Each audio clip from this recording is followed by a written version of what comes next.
from Luke. And there are a number of parables in the Gospel of Luke that are not found in Matthew or Mark. And no parables that are found in Matthew, Mark, or Luke are found in John. As we've already noticed, there's only one parable in the Gospel of John, and that is Jesus calling himself the Good Shepherd, after teaching a parable about what a good shepherd does. But the parables in Luke are kind of unique, as is all of the Gospel of Luke. We're going to be in Luke chapter 12, beginning with verse 42, if you want to know. And I don't know if, Laura, you're not putting scriptures up for us. All right, so you can open your Bibles to that. But let me just talk a minute about Luke.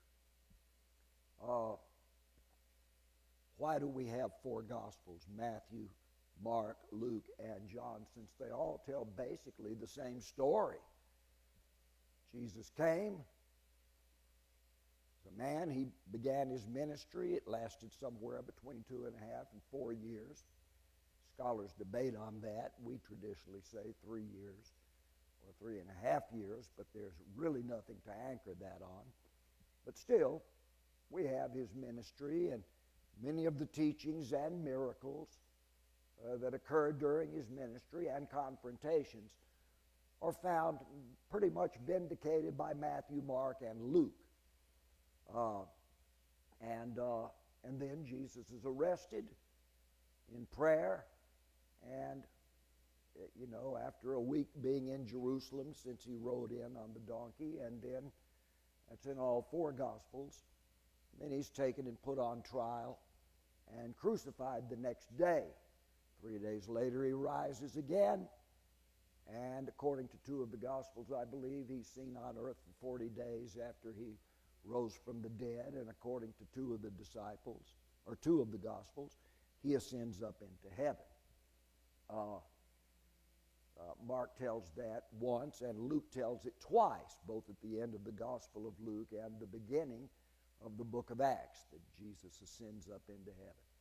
Now that's a real quick thumbnail overview of the Gospels. We call Matthew, Mark, and Luke, it's an odd term, we call them the synoptic Gospels. Now synoptic, S-Y-N, that means alike. And optic, of course, means look. So these are the three look-alike Gospels. And that's as opposed to John, which, except for the feeding of the 5,000 and the crucifixion and resurrection, there's almost nothing in John that's found in any of the other three. So John is the standalone gospel as opposed to the three synoptic ones. Interrupt me with a hand raised anytime you wish while I'm talking.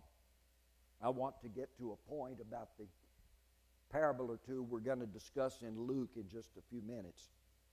Matthew, who, as far as we can tell from three of the Gospels that mention him, his name was Matthias Levi ben Alphaeus. Matthew Levi, son of Alphaeus. Okay, we read those three names about him. This guy was not only a Jew, but a Levite. And Matthew writes about Jesus in terms that will appeal to the Jewish mindset. Anybody get that? He begins with a genealogy of Jesus Christ from Abraham to David, and then from David down to Joseph and the birth of Christ. So he's going to begin with that to prove that Jesus is Hebrewness and Jewishness and his connection to the throne of David. And Matthew tells things about Jesus. We call the Gospel of Matthew quite often the Gospel of the King, because there's so much focus on the kingship and the kingdom of heaven and so forth in the Gospel of Matthew. And many of the parables Jesus speaks that are unique to Matthew are kingdom parables. we come to the Gospel of Mark. Again, I'm giving you just real quick thumbprint views of these things. The Gospel of Mark is 16 chapters. It begins not with the birth of Jesus, but with Jesus being baptized, coming straightway up out of the water. And before chapter 1 is over, he's performed 3 mighty miracles. There's an average of 3 miracles per chapter in the Gospel of Mark. Mark's name, John Mark or Johannes Marcus, is not a Jewish name. Excuse me. Except possibly for Johannes, if Mark was named after one of the Jewish Maccabeans in the times between the Testaments. There was a famous Jewish Maccabean that we refer to as John Hyrcanus. So John had become, we don't see the name John except for Jonathan in the Old Testament, but John, John all by itself, we begin to see that a lot in the New Testament, and it is thought that it comes from the famous war hero against the Greeks, the Jewish soldier John Hyrcanus. So John Mark. Mark is a Roman name. Marcus, actually. Think of Mark Antony, for instance. It is thought that the house we see in the book of Acts that the disciples meet in sometimes in Jerusalem is the house of John Mark's mother. It is also thought, not only from tradition, but from a good use of Latin words instead of Greek words in the Gospel of Mark. It is thought that Mark is half Roman, probably a Jewish mother and a Roman father. When Mark writes his gospel, it's the gospel of power. Is this interesting to anybody? Packs a lot of miracles in it. From the start, Jesus is doing powerful things. At the end of Mark, Jesus is promising power. And these signs shall follow them who believe, you know. They'll take up serpents. If they drink any deadly thing, it will not hurt them. They're gonna cast out devils, you know, and do all these things. These are signs that'll follow the believers. It begins with Jesus demonstrating power and then promising power. Think of the Roman mindset. The virtue that they respected above all other virtues is power, strength. Even when they're carving statues of just some statesman, they make some scholarly statesman because he was great. They make a statue of him with big muscles and his shoulders thrown back. You know, they love to show physical power as a significance or symbolism of this man's social and political power, whoever they're carving a statue of. Romans love the idea of power. So Mark, if Matthew is writing primarily to his gospel to sell Jesus to the Jewish mentality, Mark is writing to sell the idea of Jesus to the Roman mentality. And then we come to Luke. Luke is the only non-Jewish writer of the New Testament. How many men wrote the New Testament? Any of you know this? Well, we've got Matthew, Mark, Luke, and John. Now let's add, who's next? Paul, that makes 5. And then we've got James, that makes 6. And then we've got Peter, that makes 7. And then we've got John again, but we've already got him in the list. And we've got Jude, that makes 8. And 9 if the writer of the book of Hebrews is not Paul. So 8, maybe 9 writers. Of all the writers of the New Testament, the 8 or 9 of them, Luke is the only one who has no Jewish blood in him at all. Lucian or Lucius is his name. He's Greek. He is first encountered at the Greek city of Troas in the book of Acts. And Luke seems to have written the book of Acts as well as the gospel. There are things traveling around with Jewish people that Luke begins to notice. And as Paul teaches Luke the gospel of Jesus Christ and many things about Judaism, Luke draws a perspective that none of the others have drawn. I'll get back to it in just a moment. Luke is writing to the Greek world, but more specifically or more generally to the entire Gentile world for a way that Gentiles can accept this Jewish Messiah. And then there's John. Well, I won't even go to it except to say this. If Matthew's writing to the Jewish world and Mark is writing mostly to the Roman world and Luke is writing mostly to the Greek-led Gentile world at large, John is writing to the church, to the redeemed. He says things about Jesus that you're not going to understand unless you've been born again. So the focus there is for people who are already Christians to know Jesus more deeply through the writings of the Gospel of John. Now let's get back to Luke. I hope this is interesting to someone. The things that are unique to the Gospel of Luke, that is, teachings that Jesus makes that are only found in Luke, they all have a common hook in them. Think of the parable of the prodigal son. Man's got two sons. One of them stays home and keeps all the man's laws. The other one runs off and becomes filthy among the Gentiles, commits sin, wastes his inheritance, comes home, yet he's accepted, while the one who kept all the laws of his father and never left refuses to come in to the house and celebrate with the brother who came back. Now that's interesting. Then we have Lazarus and the rich man, which we'll be coming to. Well, we've got a rich man who is blessed by God in three ways. He lives sumptuously. He wears fine linen. He keeps his garments spotless. He's been blessed and to prosper. Three signs of Jewish blessedness. While outside of his gates is a man who, like the prodigal son, has made himself unclean or has become unclean in three different ways.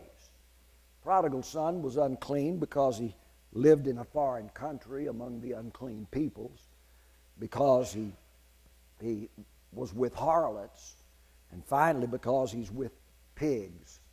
So he's unclean socially, he is unclean morally, and he is unclean dietarily. Three forms of uncleanness.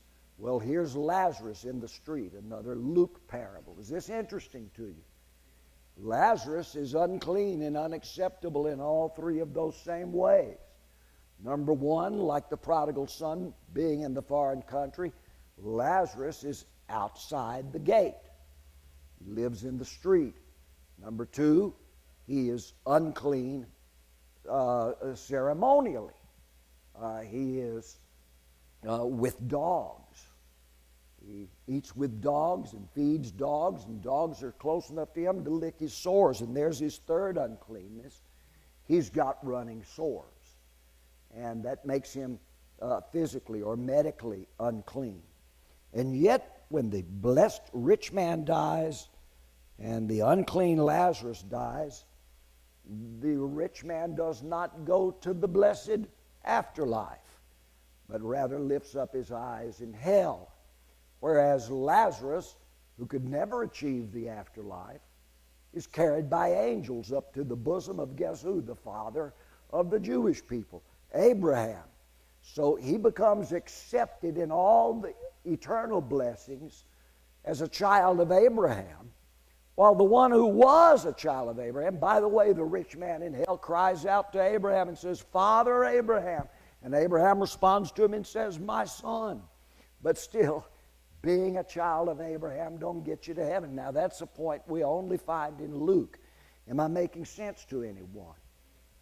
Luke gives us several of these things. We've already been over the Good Samaritan, the two good Jewish guys that passed by the poor beat-up fellow in the street.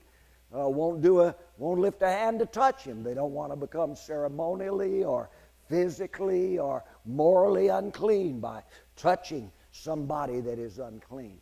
Here comes a Samaritan. All Samaritans are going to hell just for being Samaritans, and yet he does something for the guy that the Jewish leaders would not do.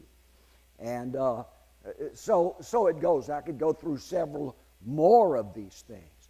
But Luke seems to be drawing a line specifically saying, just because, kind of harking back to what John the Baptist had said, don't think to call yourselves children of Abraham. If God wanted children of Abraham, if that's all he was after, he could turn river pebbles into children of Abraham. But Luke is making this thing that the gospel that Jesus presents is not just for the Jewish people. Luke is not making the case that God will reject all the Jews and accept only Gentiles. He's not making that case either. But he is making the strong case that Jesus Christ's gospel is for the Gentiles as well as any Jews who are willing to accept it. And Luke makes the point over and over again. Of course, he makes it from Jesus' own mouth, but Luke's parables of Jesus saying this are not found in any of the other Gospels. And Luke is very driven on the point, he being a Gentile himself. Luke has traveled with Paul out among the Gentiles before he writes his Gospel. Luke tells us that he read the other Gospels that had been written, probably referring to Matthew and Mark and some other scraps of writing about Jesus that were out there. Luke says, I also interviewed eyewitnesses, and when I put this gospel of mine together, this treatise, he calls it, he says, I set in order all that the others had written. So what order are we talking about? Chronological order or an order of argument? And I think that it turns out to be a kind of order of argument. And the big argument is that this gospel is unto you and to your children and to them who are afar off, even as many as the Lord our God shall call, to quote St. Peter on the day of Pentecost in Luke's 2nd chapter of Acts. And Jesus also telling his disciples, only in Luke's writings, but you will receive power from on high to be witnesses unto me, not only in Jerusalem and all of Judea, but then in all of Samaria, which you Jewish boys don't want to go to, but you will, and then to the uttermost parts of the earth, all the kingdoms and races of the earth. Luke has Jesus say these things more specifically than we read them, especially in Matthew, but also not so much in Mark. So Luke is a champion for these ideas. Now, if we're going to look at parables Jesus speaks in Luke, let's kind of bear this in mind. And I'm already down on time. Took us a long time to get our technology going tonight, so we're running late. But the Lord said, he spake a parable unto them. Wait a minute, that's 16? Oh, we've already done that. This is going to be verse 42. Luke 12:42. And the Lord said, who then is that wise and faithful steward whom his Lord shall make ruler over his household, to give them their portion of meat in due season? Now, let's just stop a minute. Jesus comes to this earth. He empowers us as his servants and puts us in charge. If I don't do what I'm supposed to do, Jesus isn't going to step in and do it for me.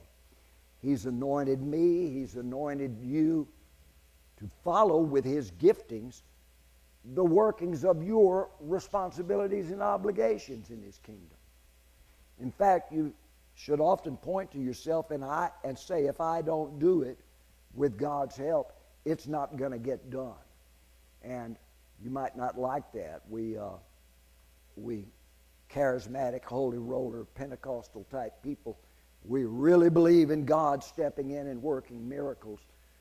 And I believe in them too, but I've got to point out that after God created the heavens and the earth and then created man, after the creation of man, you can't find God doing anything again in the Bible that He doesn't do it in some kind of association with some human being.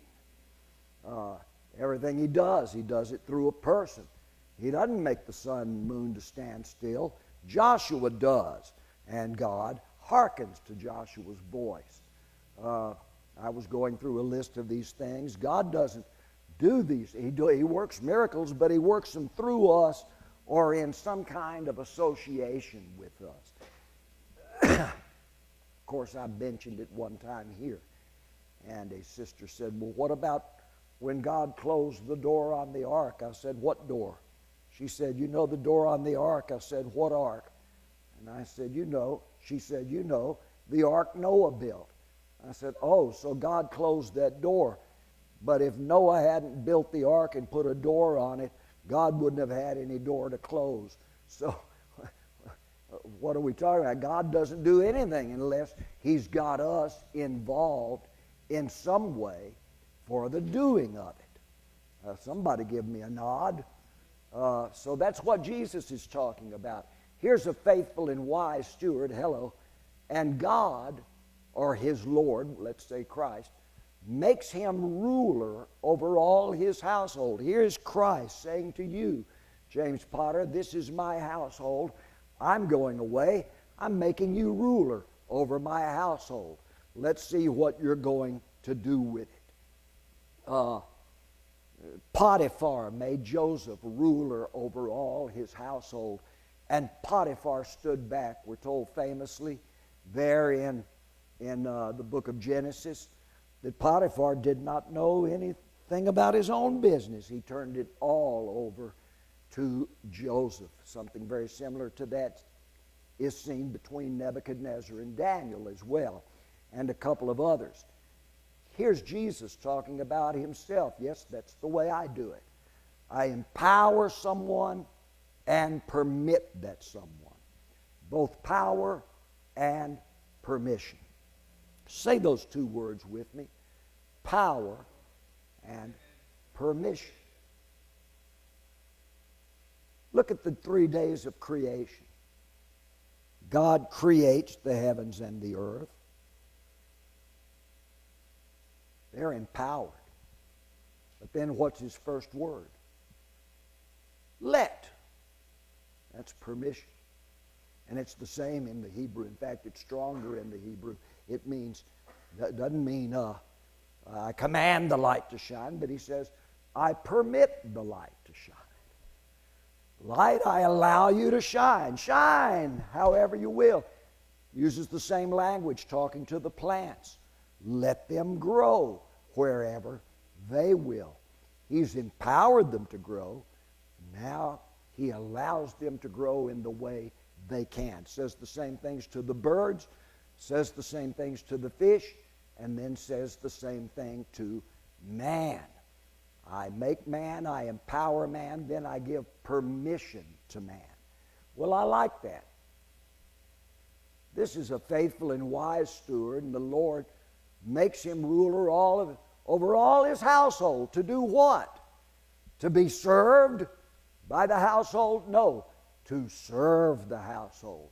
To give them their portion of meat in due season. Jesus is describing His manner of rulership. I'm going to turn this all over to somebody, but the person I turn it over to better be careful. Let's read on, verse 43. Jesus says, blessed is that servant, not ruler, but servant, The Lord has made him ruler over all his household, but this is not tyrannical rulership or dominating rulership. It is servant rulership. You're put in charge to serve, not to be served. Blessed is that servant whom his Lord, when he comes, shall find him so doing. Well, that's a sweet little parable, isn't it? But there's a converse. In fact, there are two converse facets of this same idea. Next verse. Of a truth, I say unto you that the Lord will make this man ruler over all that he has. Well, that's the blessed outcome. Next verse. But if that servant shall say in his heart, well, I thought my Lord was coming back by now. My Lord delayeth his coming. And so, since he thinks he's got plenty of time and leeway to do anything, what's really in his heart begins to come out. He shows himself to be a despot, a tyrant. He begins to beat the men servants and the maidens. And for himself, he begins to eat and drink and get drunk. Let's read on. What's the deal with him? The Lord of that servant will come in a day when he's not looking for him, and in an hour in which he is not aware, and will cut him in sunder, and will appoint him his portion with the unbelievers. Now that's very strange. First of all, is he talking about the rapture? No, he's talking about the Lord coming to deal with a particular individual. Not all of the parables, I believe in the rapture, but not all of the parables about the Lord coming deal with the rapture or are intended to deal with the rapture. You know, Jesus in the book of Revelations is speaking to the church, I believe the church of Pergamos, and he says, you're putting up with some bad teaching in your church. You better get it straightened up, or I will come soon to the church in Pergamos, and I will fight against those false teachers with the sword of my mouth. Well, does that sound like the rapture to you, or does it mean Jesus is coming in the form of the Holy Spirit to raise up righteous teachers to fight the unrighteous doctrines of unrighteous teachers? And that's how I see the Lord doing it again and again. I'm not trying to put down the idea of the rapture, but right here, what we're looking at, the Lord shows up for this servant only to either reward him or deal with him. The servant doesn't know when the Lord will come. He's an hour when he's not aware, a day when he's not looking for him. He thinks he's got all the time in the world. The Lord shows up, and what does he do? Now this is very strange. He cuts him in sunder. Does that mean he hacks his body up in pieces? If so, it's pretty weird that he then puts him to have the same portion that unbelievers have. Well, maybe that's hell. Maybe that's killing him and sending him to hell. But read the next verse. And that servant, which knew his Lord's will and prepared not himself, neither did according to his will, shall be beaten with many stripes. Now, if you've cut him up in pieces, why beat him with a whip? Pick up that piece. Let me give it a few stripes. Now pick up that piece. Let me give him a... It just doesn't make sense. Might it be figurative or parable language? And what the Lord is really doing, not cutting his body up in pieces, but cutting in pieces all of his holding, all of his repute, all of his authority, cutting it all up in pieces and moving this guy and saying, you're not going to get any of the reward of the household. You'll be out there with these unbelievers, and you'll have to share whatever they have. So then he beats him with a lot of stripes. Am I making sense to anyone? Might be raising a few little odd questions here. Let's read one more verse in this. But he who knew not and did commit things worthy of stripes, well, if he did things worthy of stripes, he'll be beaten with stripes. But because he didn't know any better, he'll get few stripes. For unto whomsoever much is given, of him shall be much required. And to whom men have committed much, of him they will ask the more. It's interesting that he's talking not about what the Lord will render unto the man according to his ways, but also other people will do so. Men will either begin to trust the man more or depute him even more. Now, before I move on, any questions about that parable? Any comments? All right. Now let's jump down to another parable in Luke. This will be Luke chapter 13. I've got just a few minutes here. Don't be afraid to speak up. It's just us here. You can put your hand up if you want, but, you know, I'm in the mood to have you just interrupt me if you want to tonight. Brother Terry does that sometimes. It's fine with me, unless he catches me like he did a few weeks ago and I'm right in the middle of trying to get a hard thought across, and I had to push on and get my thought across and then regard him, which I don't like having to do. Luke chapter 13. Let's move. I'm not going to do all of it. Let's just begin with verse 1. Now, there were some present at that very season which told him of the Galileans whose blood Pontius Pilate had mingled with their sacrifices. Now, he's going to mention another actual current event. Jesus will talk about a tower that fell on a number of people at Siloam while they were building it.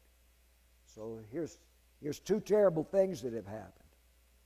And they told him about it. Now, we're not told why they tell Jesus that there were some Galileans, and Pilate had mingled their blood with what looks like the daily evening sacrifices.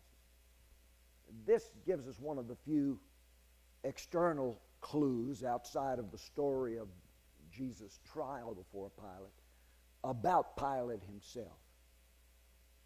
Pilate was sent as a prosecuting attorney, an attorney general, an investigator.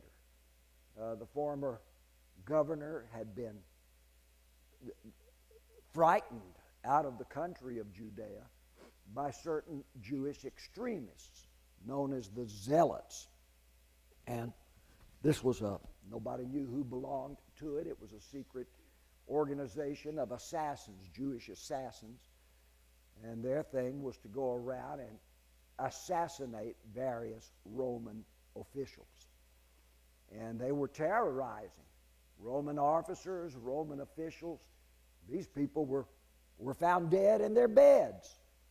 And all that they knew from their investigations is that most of these assassins, the Zealots, were coming from a region in the north known as Galilee.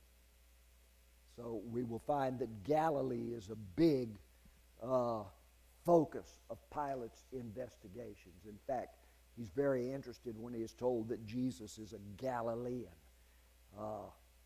and that is why he must be put to judgment. And so we don't know what these Galileans had done, but Pilate has them gathered in the street apparently at the time of evening sacrifices and has them put bloodily to death just at the same time the priest is offering the sacrifices for the people that day. Pilate is making a statement. You folks want to sacrifice lambs? I'll tell you what I'll sacrifice in the name of Rome. I'll sacrifice your assassins. And this was an act that would have infuriated many Jews. You give them a due process of trial and put them to death, that's one thing. But why do you have to time their execution at the very moment where we're calling for God's redemption upon our nation with the sacrifice? And so Pilate was making his strong point. By the way, this, what I've just read, is found only in Luke also. And Jesus answers. He doesn't say whether Pilate was right or wrong to do that. Apparently that's what he sensed the questioners, his disciples, were getting at with him. What do you think about the Galileans and Pilate mingling their blood with their sacrifices? Well, Jesus answers and says, well, do you suppose that those Galileans were sinners more than all Galileans because they suffered such things? Well, let's just stop right there. Oh, look, what a bad thing happened to him. He must have had some terrible secret sin. Guy dies in a car wreck or gets cancer or he's killed or something terrible happens, and immediately we begin to make up our minds over why he deserved that. There must be some hidden thing in his life that he never repented of. Well, why don't we ask the same thing when the little girl who's never done anything bad to anyone gets run over by a truck or dies of cancer at the age of 3 or 4? Just doesn't add up for us to draw our conclusions like that. Am I making sense to anyone? Jesus doesn't like those kinds of questions on a number of occasions when people put them to him. What he says here is, okay, those Galileans, terrible the way they died, I agree with you. But do you think that some of you don't deserve what they got? I mean, if it's God that's causing their horrible death, how shall you escape? Well, he's coming to that. Next verse. I tell you, nay, but except you repent, ye shall all perish. But not just perish, but in the same way. Ye shall all likewise perish. Now this gets shudderingly dreadful. It's in the Gospel of Luke only. When Jesus rides the little donkey into Jerusalem on that Palm Sunday morning. And Jesus does not just ride into the city amid the hosannas, but he stops saddled upon that little donkey as he comes down from Bethany, crosses the Kidron Valley, and then up toward Jerusalem and goes in. Well, guess what? Crossing the Kidron on that little donkey, he pauses right there and raises his hands, only in Luke. And he says, oh, Jerusalem, Jerusalem, you do not know the day or the hour that has come to you. But I tell you, the armies are coming. He never mentions Rome, but he says they are coming to cast up earthworks against you and pull down your walls, and there will not be one stone left upon another. It is at this moment that Jesus begins to prophesy in very detailed terms the fall of Jerusalem, which will occur in 70 A.D. And many Judans will be put to death by the sword, many, thousands of them. And priests will be skinned alive, hung from tree limbs down over the Kidron. And all of the descendants of David that can be found who claim to have descended from David will be beheaded. 70 A.D. Jesus is now telling them, unless you repent, you will all likewise perish. Well, what do we have to do to repent? We're good Jews. Well, you have to accept the gospel. You have to rethink your whole idea about God and accept the gospel. And that's a very strong thing for Jesus to be saying to them, but he moves on. Verse 4. Well, what about those 18 persons upon whom the tower in Siloam fell? Apparently that is some newsworthy current event at the time. And the tower fell on them and killed them. Horrible, horrible death. Do you think that they were sinners above all men that dwelt in Jerusalem? Now it's interesting that he brings that up. Is that a parable? Not exactly, but technically yes. And it's a parable about the worthiness of death. The ultimate point is that we all deserve to die by one means or another. We all deserve the death that's coming to us. But there is an except in that. Except we repent. There is an offer out of the horrors of death that Jesus offers in this thing. Am I making sense to anyone? All right. I mentioned Lazarus and the rich man a little while ago. Just because the rich man has been blessed, does that show God's approval of everything about him? Just because Lazarus is cursed in life, does that show God's repugnance or disapproval of Lazarus in everything about him? And the answer, Jesus tells, is no, not at all. Yes, Jeremy.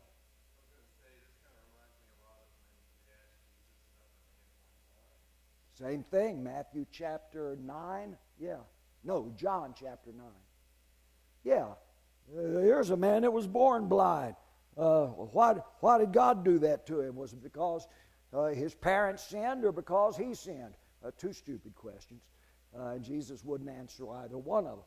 How could the guy have sinned before he was born? And does God punish children because of the sins of their fathers? It raises up quite a theological discussion, doesn't it? So we're quick to jump on ideas. I think you're right, Jeremy. Say, oh, I can sure see the verdict of God in this incident. Jesus doesn't like those kinds of questions or comments. Well, I want to move on to the parable of the barren fig tree, which is, again, very much like what I began with to show the things that are unique in Luke. Because now we get to this fig tree thing that 3 times, maybe 4, is a symbolism not for Israel, but a symbolism for Pharisaic Judaism. And that doesn't mean all Jews, but a mentality of a certain type of Jewishness, Phariseeism. But lo and behold, we're out of time, so we'll pick that up next time I speak on a Wednesday night about the parables. So we'll pick up with the parable of the barren fig tree, and we'll discuss it as in terms of, well, the guy's given 3 chances to make the fig tree fruitful.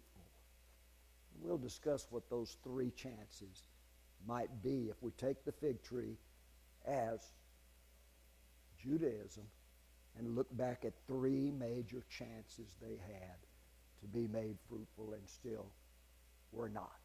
So that's coming up. I hope to God he finds me worthy and fruitful. I don't know that he will, but I hope he'll see something I've done that he calls fruitful. I hope if I have to be beat with stripes, I hope it's few and not many. I hope that when he comes, he finds me being a servant to his people and not a beater of them. I do hope for these things for myself. I hope that a tower doesn't fall on me while I drive home today, or the cops don't arrest me and kill me for something during a church service, like the people that were put to death by Pilate during the evening services. I hope for you too, that God will bless you in all that you do, and that from these we draw neither fear nor vindictiveness, but that we find understanding and introspection looking at ourselves. God bless you tonight. Give Brother James a hand as he comes.